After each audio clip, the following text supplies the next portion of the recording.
भैया light of कर दीजिए।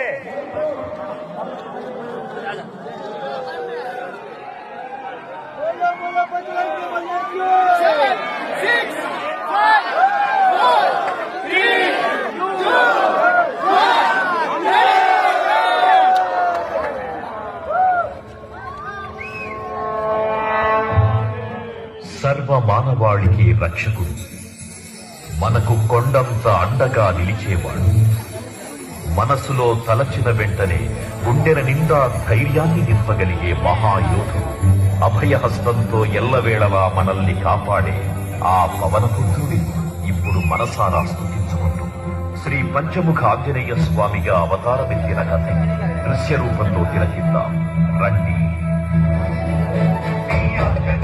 ప్రసన్నాంజనేయం